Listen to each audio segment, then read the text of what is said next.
Hi, welcome to the Motion Picture Notion. I'm your host, Gabriel Burton. And today I'd like to talk about a little book that was read to me as a child, and probably most people my age, and probably still kids today. Maurice Sendak, Where the Wild Things Are.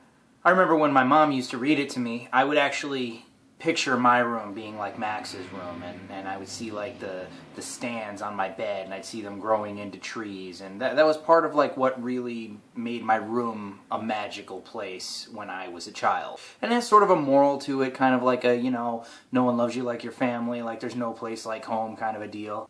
So in 2009, when they were going to do a feature film for Where the Wild Things Are, I was intrigued. I don't want to say like I was stoked, but I was sort of like, oh, that could be interesting, you know. When I saw the trailer for it, I'm like, all right, well, it looks like they got the imagery right, and you know, it really seemed like they might be going in the right direction with it. But I did know that in order to make a full like hour-and-a-half movie out of a children's book, they have to embellish and kind of stretch it out and throw some extra stuff in there, like they did with the Polar Express, which is kind of So I was prepared for that, but I was not prepared for what we got. I remember that at the convenience store I was working at the time, and this is very rare that I'll do something like this, I actually bought a DVD of Where the Wild Things Are for 20 bucks because I really felt that it would have been a good movie. And I sit down and watch it. There's this kid who's in class and his teacher is telling him all this really depressing shit.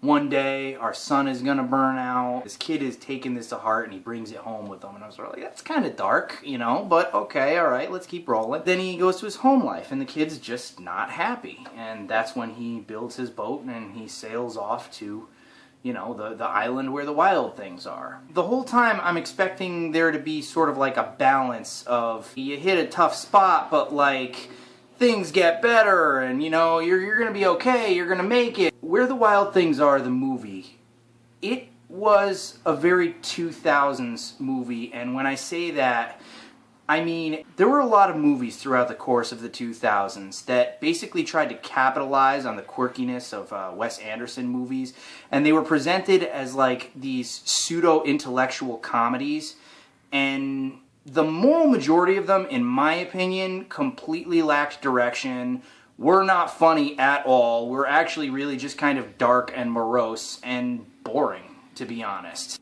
Why you would expect that from a movie called Where the Wild Things Are, I have no idea, but that's what this movie was. Except it wasn't trying to be a comedy, it was trying to be like an existential film, and I guess the message was supposed to be, hey, life's not all that in a bag of potato chips, you know, like things can be really hard on you sometimes, which is fine. There are movies that touch on things like that, especially for kids. There are movies that touch on things like that, like Inside Out, for example. Perfect example of the troubles you'll face growing up, but it's okay, you know, it sucks, growing up sucks, but you'll be okay. You'll be fine. You know, just roll with the punches and you'll find happiness, kind of a thing. I did not get that from Where the Wild Things Are. Best I can decipher from the movie, life is a completely miserable, heinous piece of shit, and you're better off killing yourself while you're young than having to deal with it later.